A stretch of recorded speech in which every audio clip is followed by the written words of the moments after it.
everyone. Welcome back to Mama Genius Hub podcast. We have yet another wonderful guest in front of me. Amanda is about to join us. Now, I really love her topic because a lot of times we're always talking about how do we help our kids regulate our emotions. She's going to come up here and help us moms get back into our bodies. How do we regulate ourselves? Especially, I'm sure we're going to talk about this. When your kids start to push those buttons, what do we do? Because again, we got to remember we are the adults, but sometimes it's not that easy. So we're going to bring Amanda on to help us with that. And we're going to go ahead and get started. Welcome to Mama Genius Hub podcast, where we support moms with big dreams from entrepreneurship to personal aspirations. I'm your host, Michelle Kaiser, and I'm here to help you unlock your potential in all areas of life. Join us as we explore strategies for thriving in motherhood while pursuing the dreams, the key to actually unlocking your genius. Subscribe now and embark on a journey to realize your fullest potential. Again, we're going to have Amanda Curry, is a trauma-informed doctor of physical therapy, certified oncologist specialist, training cap for the soul. I love that. Master facilitator, breathwork facilitator, and inner child and reparenting coach. She is passionate about helping parents, especially moms, learn how to process their emotions, allowing them to be more present for their children and reduce the reactivity when overwhelm sets in. Using somatic tools like breathwork, felt sense, and inner child reparenting techniques, Amanda guides individuals in uncovering root beliefs that keep them stuck in overwhelm and frustration. She creates a safe, compassionate space for deep emotional work, honoring each person's journey. That is so important because we are all on our own. Remember, moms, it's all about your journey, not what the other person next to you is doing. You got this. And going into her own pace to bring healing to them, parts of themselves that have been neglected. Welcome to the stage, Amanda. I'm so excited to have you here today. Hi. So happy to be here. Well, I just love to dive right in. And what is your why behind wanting to help moms with their emotional regulation? More than anything, it's really about providing a space that I didn't have as a new mom, as a young mom.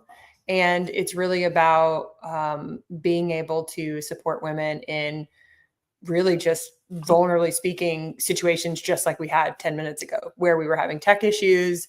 And there was frustration, there was realness to the situation. And a lot of times we don't know how to handle that because no one's ever taught us how to handle that or how to support ourselves through those moments. And so I know that I wasn't ever taught that. And I know that a lot of adults out there are walking around in a space of autopilot, not because they choose to be disconnected, but because that's all really that's been modeled and taught to them. And so really I'm here as a conduit of my own support that I needed back in the day, but also really just to empower women in whatever you've experienced, really just to be in full ownership and have radical responsibility for what's coming up in your day-to-day. I love that so much. And yeah, right before we got on, we actually spent the first 10 minutes in the green room just like, can you hear me? Can you hear me? You know, that whole Verizon call, we're like, nope. And we go through those same things with our kids throughout the day is when they're having their issues and we're, you know, if it always comes back to like, how are you taking care of yourself and how you're regulating? But I love that you're focusing on that as well. And I loved how you put, like, a lot of us just don't know better because we've just put this autoplay on in ourselves and how we do those things without even realizing it. So what is that first step to break that pattern? Oh Lord, that's a very loaded question. I love to bring those up. Right. I love that you're bringing that up. I really think first and foremost, it's about coming back to connection with yourself. By autopilot, that can look a lot of different ways for a lot of different people. And autopilot to me is you being in a sustained nervous system response. So your typical fight, flight, freeze, fawn, or flop. And a lot of people, you've probably heard those terms, but I really encourage people to get to know their specific response that they normally operate from when they're in pattern, or that they may have been in for months, years, decades, because that says a lot about where you're currently at. And a lot of people, their autopilot, their freeze state, their fight state is their baseline. So they don't know anything differently than just to always fight or just to always leave the situation or just to always dissociate. And so I think first and foremost, when you are connected to yourself, you have more data points of what's actually going on, in the form of, first, usually, how am I disconnecting from the situation? And then as the connections start to come online, what are the sensations that are present in my body? And what are those representing? During our tech fiasco, I felt a lot of like tension in my jaw. I felt a lot of really just generalized heat and energy up in my upper half. I noticed that my pattern came on of wanting to fight, like wanting to defend, wanting to like lash out at the computer. And so it's not that I am now always in that fight response. That was something that I realized that I was in for many years prior to this work. Now it's the noticing when I'm going in and out of that response or that pattern, because this work, any work, if you are told that it's going to wave a magic wand and create butterflies and unicorns in your life, run, because that, especially for moms, is literally not possible. And if you're told that it is, that's a red flag for me. What this is doing is amidst the chaos, it's allowing you to respond and remain flexible and resilient in your environment, in the things that are coming up for you day to day. Ooh, I love that.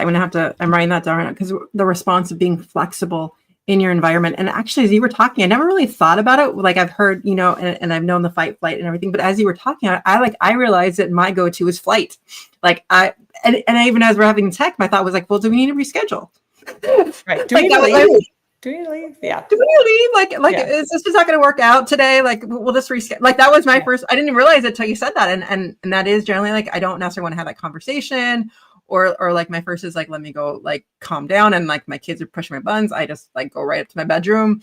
And then as soon as I'm calm, I'll go back down. But yeah, I never really put that in terms of like my first reaction is just get me away from the situation. Yeah, and it is weird to recognize that. Yeah. And it's something that a lot of times in books and, on podcasts, they talk about in response to really big T trauma or any sort of like major stress response, but literally standing in line for to check out at the grocery store, that can create a response in your system. And so whether you subscribe to more of these nervous system responses, or a way that I support my clients is through digging into what their personality pattern is, which is based on the book that Stephen Kessler created and has put out. It really the identification of where you're at in the present moment is going to allow you a conduit to the deeper layers of what's really going on and why you're showing up the way that you're showing up. I love that, how like sometimes we don't even realize the things that we're doing.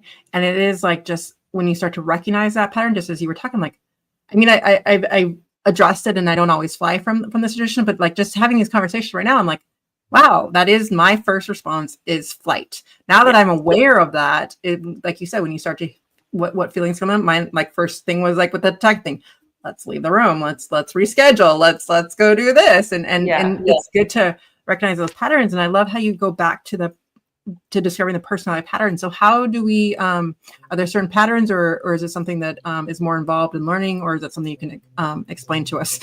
Yeah. Really, besides The Body Keeps the Score, the first two books that I ever recommend for my clients is The Personality Patterns, The 5 Personality Patterns by Stephen Kessler. And it is an incredibly comprehensive book. And it's not only helpful for yourself, but it also gives light to people that you surround yourself with, whether that be family, friends, coworkers. And just the long and short of it is that you primarily have a primary and a secondary pattern.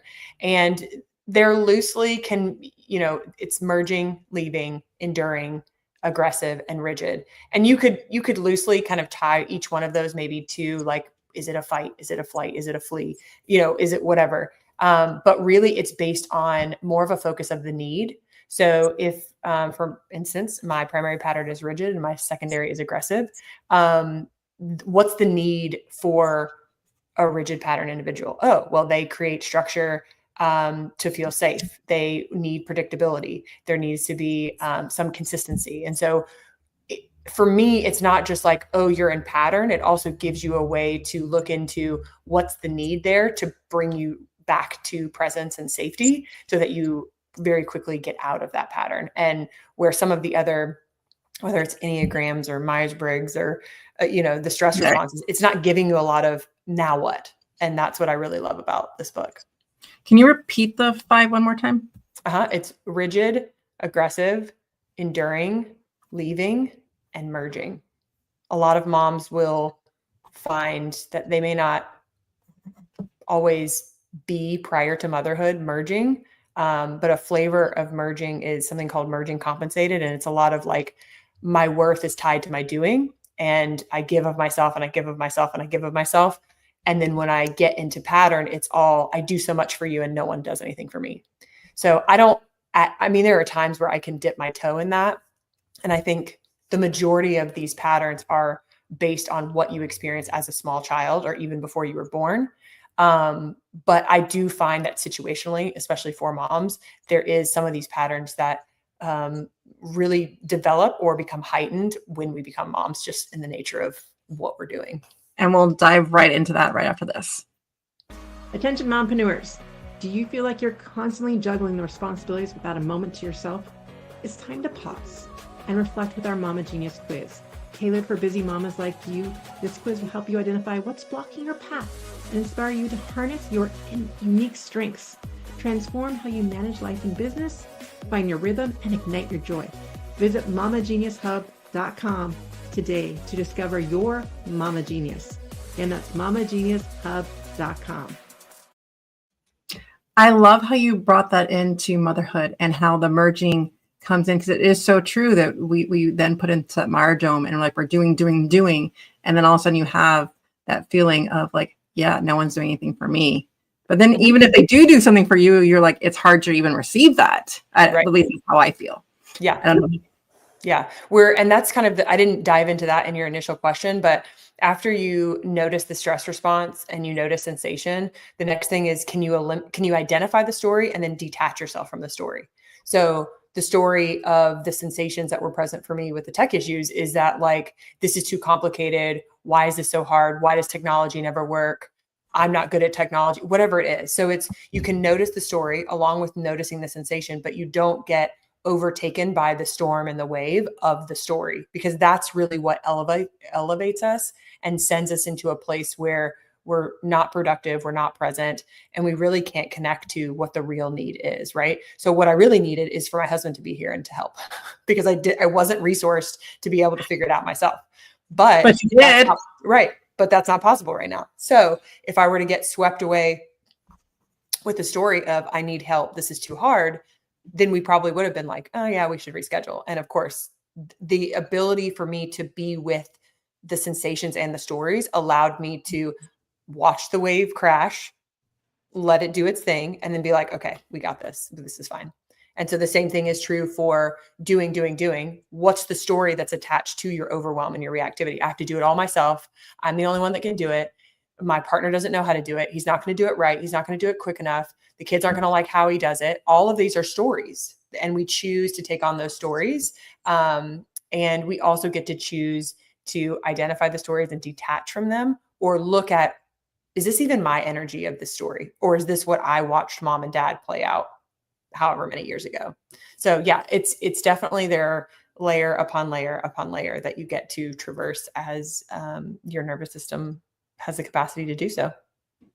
And I love that. And I love that you brought up the body keeps a score as well, because it is your nervous system like collecting all of this. And now as adults, as moms, sometimes it is the deep work to unpack these layers. And that's why this podcast even exists. Part of it is because it's better to do it together and in community, and to really come together and learn from, I mean, that's why Amanda's here, is like, we can learn from her expertise and her story, so that you're not having to start from ground zero. And I think that's when we get so overwhelmed as moms, thinking, well, now I got to go figure this all out. Yeah. No, the whole point is find the resources that speak to you at this moment, to where you're at, and really getting in touch with your intuition. And that's what I'm all about. It's really making sure that we're listening to what do I, like you said, like, what do I need right now? And what is going to help me move forward in my own journey? Because we're all so different.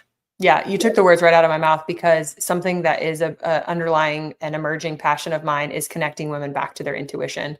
I had a roundtable discussion last night. And the reason why, one, for like colonialist jargon, it felt good in my system to switch it from a masterclass to a roundtable. But what I also realized is that the energy of a roundtable is that participation. An energy of a roundtable is for you to be able to take this in, leave what doesn't serve you, and then take on what does feel like it resonates for you. And so much, I cannot tell you that as this lens of intuition and the importance of it has come online, I've noticed and been really, really heightened to all the places that we give our power away, all the places where we need to, this is the foods that they're supposed to eat. This is the time that they're supposed to go to bed. This is the amount of screen time that they're supposed to have. We did a panel discussion with a group of moms week or 2 weeks ago on screen use and on the book, The Anxious Generation. And what I told them is, if you learn nothing else tonight, my portion of being on this panel is for you to go back to your intuition. I may completely eliminate screens from my house, but you may feel like, you know what, we're just going to use the big screen TV. We're not going to use actual iPads. And there is nothing wrong with either of our choices. So really, really, really love that you brought up intuition and the power of that, and that we want to re-empower and re-engage that in everybody's lives, not just ours, but in the people that are listening and the people that we have conversations with that are like, I don't know what to do. What's the right thing? No, there is no right or wrong. There is just what is. There is what works well for you and what works well for each one of your kids and your family as a whole. Like, every situation is different. And that's why we as mothers have to get back into our intuition. I love that you bring up the idea of like the round table, because I call them women's circles, but it is the idea of us sitting more in a circle and no leaders in the room, bringing back that feminine connection that we have, that there's a facilitator, but there's not that leader that you're supposed to learn from and disseminate all this knowledge, but that we are coming together as a collective to have these conversations, take what we need, but then have a chance to hear your voice as well. And I'm assuming that fits for your roundtable as well, but that's how the circles work for me as well, in terms that it is really changing that conversation. And the more that we do that, the more we're changing the vibration of how we treat each other. Yeah. Yeah. And the structure of society, really. I love that, because we're trying to get from the person in front of the room, in front of the boardroom, in front of the classroom, in front of, to say, this is the person you're supposed to listen to, sit there, take notes and disseminate all, to we are the collectors of information to share with each other and give different thoughts to the purpose, which is really going to change the dynamics, how we do things. So I love that we're talking about that in different ways, but like the same type of concept and the way that we're doing this. And I love the idea that it brings you back to your intuition then, because then you get to partake in the conversation. You're not just disseminating information anymore. I think that's where the whole change is starting to come into place. Oh my gosh, we're on the same page, and I'm just vibing. That's what vibing is. Absolutely. And I heard a podcast this week that talks specifically to that, and the like infinity loop of, the maternal in the feminine, and how, as the patriarchal society, and I'm not man hating, but in the patriarchal society that we're in, women, really everyone, has been forced to just output. And so if your energy is always going out, there's no ability to resource yourself and to come back to the loop of like, I don't have to have all the answers. I can lean on other people to be guides for me as well. And it just is something that is quite radical, because our society is just not built that way. But Amber Hawkins, who I was listening to the Q&A from this Mother Wound Summit, really just said that any society, there's an indigenous thought that, or belief, that is any society or culture that is built upon a patriarchal model will eventually collapse on itself. And not to get into anything right now that is happening in our culture, in our world, it feels that way for a variety of reasons on both sides. Yes. It feels like that there is this imminent collapse. And so, yeah, just really heeding to, it starts in these women's circles. It starts in going back to your intuition. And so that is in and of itself the ripple effect. I love how you say that imminent collapse, and it does, that word sounds so scary. But what I want to bring back to at this point, especially after you were saying that, is what do we do about it? Well, what we do is we go into more women's circles. We go create that ripple effect that you're talking about to change things. We expand. We go share that information with our kids. And that's why this all about like finding out what is your genius and then inspiring that in your kids. So we're all living in our genius rather than that perpetual martyrdom, which brings us back to the emotional outlet that we came on to talk about, that when we get stuck in that martyrdom, we're like, well, we got to give up our dreams for our kids so they can have their dreams. Well, then the same thing's going to happen when my daughter becomes a mom. Like, it's this vicious cycle unless we break that right now. And I love that you're giving us techniques to how to actually do that. So what do you, before we run out of too much time, what do you suggest for moms to just get started with how to get back into themselves? What are something that they should do today, tomorrow, or what would be something you would suggest for them? Yeah, I would say on like a micro level, a very nuanced, subtle level, is just to start noticing more. I notice that I'm talking really fast right now. I notice that there's a sensation in my chest as I'm having this conversation with everything that we have to do this weekend and all the things that I'm asking of my partner. I notice this like gut feeling that this person is not someone that I should go have coffee with next week. Just the noticing is really something that is really, it's accessible to everyone. For me personally, breathwork was absolutely a game changer. I am someone, like I said earlier, that runs a primarily rigid and then aggressive pattern. And in the rigid, I was very cut off from my heart and very cut off from my like intuition womb space. And so, because I was always in my head, it was always analyzing, planning, negotiating, sifting around, whatever it was. And I didn't know what it was like to feel anything really. I actually thought that but this was before any sort of like neurotypical or divergent conversations were really happening. I thought that I was just void of empathy. And I think that if I had never done the work, I probably would start believing in myself that I was neurodivergent. And that is very not true. And I'm the only neurotypical person in my family. So I can speak to this with some ease and definitely understand the respect of it, is that so many people are being labeled things based on potentially a trauma response or a stress response. And so breathwork for me really allowed me to drop out of my head and into my body, into my heart, because it was the first time that I let go of the control of my mind just enough to open the faucet for actual energy and emotions and feelings to come forth. Now, a lot of women are like, I don't want to do that. That sounds terrible. And I think a lot of people, it's because they've spent their life in the resistance of that and they haven't ever watched the wave actually crash and then be able to settle out. Like, we go to the beach, we see what that cycle happens over and over and over again. Our emotions and our energetic system are very much the same way. But how people are viewing their emotions is through this lens of watching the wave rise. And just as it crests, it's like, no, no, no, no, no. And so you get this fragmented picture where you don't know what the other side is. Oh, the other side is fine. It literally falls, it pushes the water out, and then it comes back in. And people don't know how resilient that they are. They're basing their resiliency on, I still hold a job. I still have a relationship. Like, I haven't, whatever it is.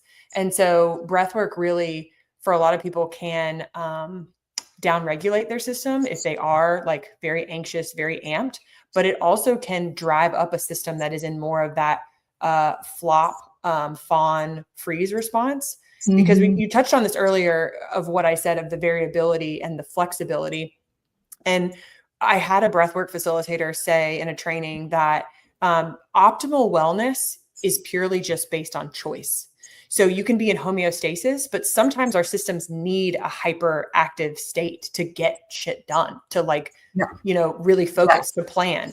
But it's in the choice where we can then go back to homeostasis or fall all the way into a hypo-regulated state where we are just more like a mush on the couch because we're restoring, we're resting. And those people that may tend to fall more into that flop state where they're just like collapsed, helpless, hopeless.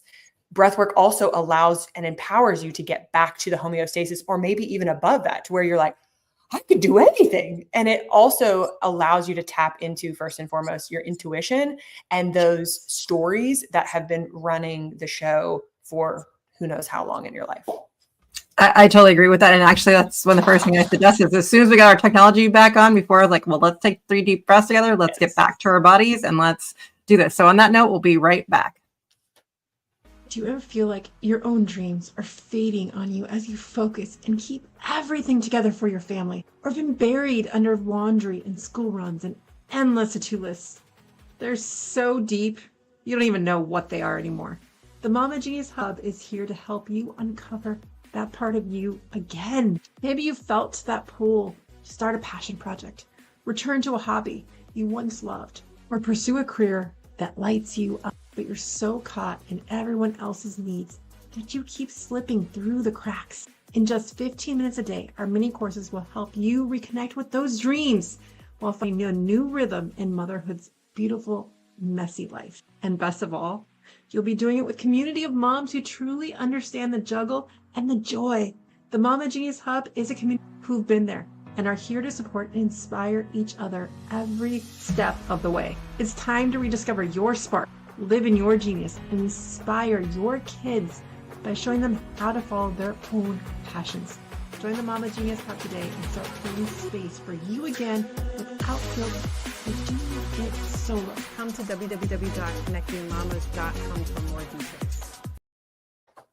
And we're back. So we are running a little out of time. So we're going to ask you our final question today, which is, what do you think is a common belief about motherhood that often prevents moms from fully embracing their emotional needs? Actually, it might be a change. I have to do it all. I can just say it right now. I have to do it all. What's the belief? I have to do it all. Full stop. That's the belief. Love that. I just want to repeat that again. Like, we have that a lot. I have to do it all. So what do we do to then shift that mindset a little bit? Why? I just asked the question. Why? Who taught you that? Mic drop. Yeah. What are you? I mean, there's a very variable types of questions from that of, again, why. A really powerful one is that I ask a lot of clients is, what are you making that mean about yourself if you don't do it all? Because that's getting to the limiting beliefs, which is getting to really the work that I do in unpacking mother and father learning of how was this modeled to me and how am I relating to myself and others through this learning. I'm just taking that in right now. That's so true, is when you ask those questions, you're really getting to the root. And that's what we're trying to do to eliminate some of these patterns and just to get out of autopilot is really, we got to get to that root of everything. So tell everyone how they can get a hold of you and if you have a free gift for the audience. Yeah. So everybody always loves free stuff. I would love to hold space for any mama. If you happen to be, I'm in the Memphis area and you want to attend a group breathwork session. I almost said group breathwork session on me. That's absolutely available to you. You can just message me on Instagram. Wow. I'm going to take a pause. On Instagram, my handle is the Somatic DPT, D as in David, P as in Paul, T as in Tom. Those are my credentials as a physical therapist. If you're not in the Memphis area, you can definitely check me out on Instagram. And we also have those same breathwork circles virtually every month as well. I am, like I said, an inner child coach. I do one-on-one coaching. I will be launching a 5-week women's group. Come mid to late February 2025.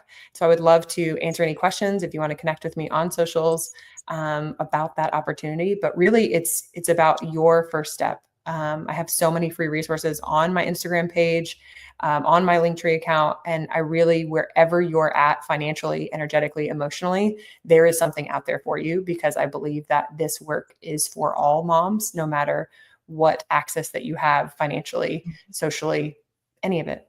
It's all there for you.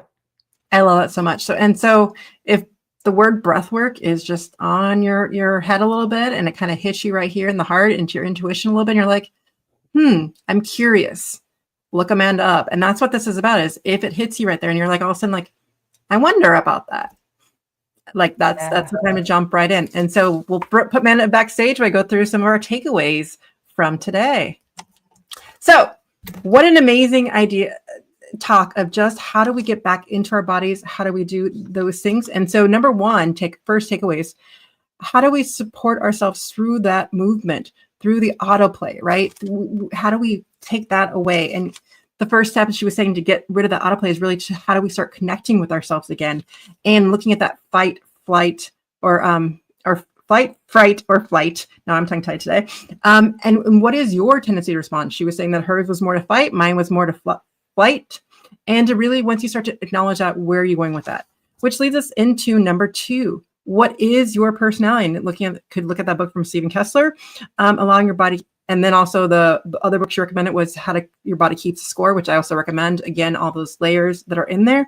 But we have the 5 parts of leaving, enduring, rigid, aggressive, and merging. And so part of motherhood, she was kind of explaining, is that we go into that merging that we may or may not have had it before, but it brings us into that safety. All of a sudden you're asking, you're like, well, I'm doing, but no one's doing for me. And I kind of relate that back to the Mardone idea of like, I got to give up my dreams for the kids, but then do we want our daughters to give up their dreams?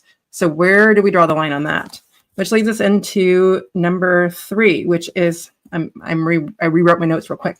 The patterns of noticing the stress and identifying it and looking at it in terms of the story. And then, but how do we detach from that story and not take on the emotions of the story, but to look at it and say, what is this actually happening? And how do we do that? And so it really is coming down to that pattern of the story and the way we talk to ourselves and things we say. And then that's when I seem to get so worked up. So how do we detach a little bit from that story to then say, is this really something from mine? Is this something from my past? Or where is this even coming from? Which leads us into number 4, which is asking that question of just, what do I notice?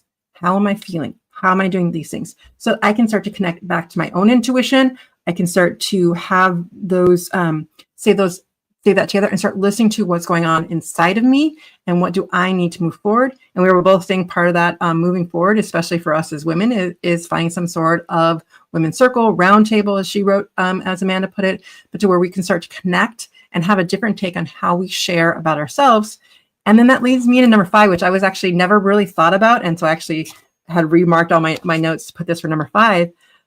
But sometimes we put labels on people based on past trauma, which might not even have been given to them if they'd worked through that trauma, which she gave us a beautiful story of herself sharing that. But I just never thought about it in those terms. And so before we start to label people, let's look at where those stories are coming from and what can we do with that first before we start saying, well, you're this, you're that. But how do we work together to really find the internal genius in each one of us? So welcome back to the stage, Amanda, and give us your final takeaway from today. Really, it's just about how important this work is in that you use it every day, all day, if you choose to. Again, going back to the tech issues, that was a small little blip in this day, but having the ability to just be with what is, to let energy openly flow in and out of your system is really, that's freedom. Like that's where contentment is birthed out of, is being here and being okay with here instead of focusing on, I need to be there. I need to be that mom. I need to react in that way, and having that resistance play out day to day of where you're not currently at, instead of just really giving yourself all of that loving permission to be exactly where you're at. So this is such a great discussion. I love that you're putting this out into the world, and really just keep going, ladies. I love that so much. And on that note, I want to say how grateful I am that you didn't fight with the computer and I didn't say, let's reschedule, because we put things together and we got it done. And that's what we do as moms, is we pivot and we do these things and not attach ourselves to those stories. So thank you so much, Amanda. And we'll see you all on the next episode. Bye, everyone. Bye. Thank you for joining us in today's episode of the Mama Genius Hub podcast. If you found value in our conversation, please share this episode with another mama who might benefit. Sharing helps us build a supportive community and reach out to more mamas like you. After all, it's more fun when we do motherhood together. Until next time, stay motivated and continue to pursue your dreams as you shine in your genius.